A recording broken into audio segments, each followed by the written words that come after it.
It was early morning in late autumn, when golden leaves blanketed the quiet countryside of Dorset, England. The chill in the air hinted at winter's arrival, and a soft mist hung low over the fields.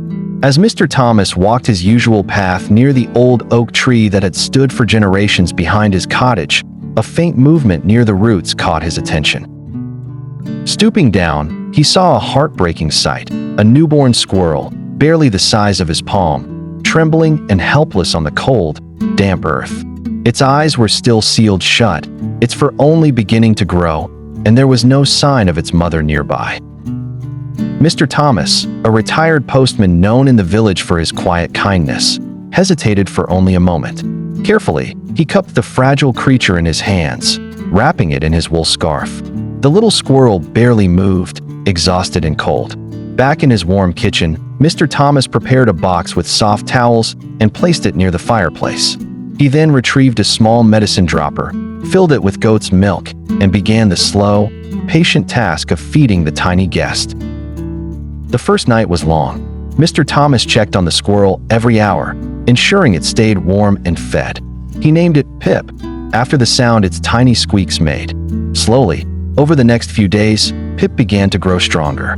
Its eyes opened, revealing two bright beads of curiosity, and its small limbs gained strength. Within a week, it began exploring its surroundings, hopping from the rug to the armchair and attempting clumsy climbs up the curtain. Pip was not alone in the house. Bella, Mr. Thomas's aging Labrador, observed the newcomer with initial suspicion. But soon, the two formed an unlikely bond. Pip often nestled into Bella's thick fur, finding warmth and comfort. In the evenings, all three would sit together by the fire, the old man reading, the dog sleeping, and the young squirrel curled up on Mr. Thomas's shoulder. What started as a rescue had turned into something far more profound.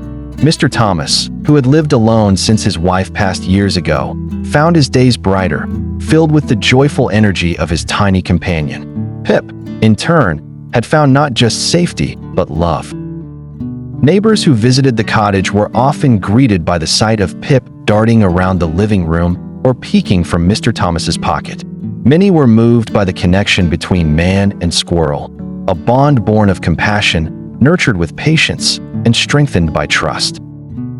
Today, Pip is a full-grown squirrel with a thick, healthy coat and a mischievous spirit.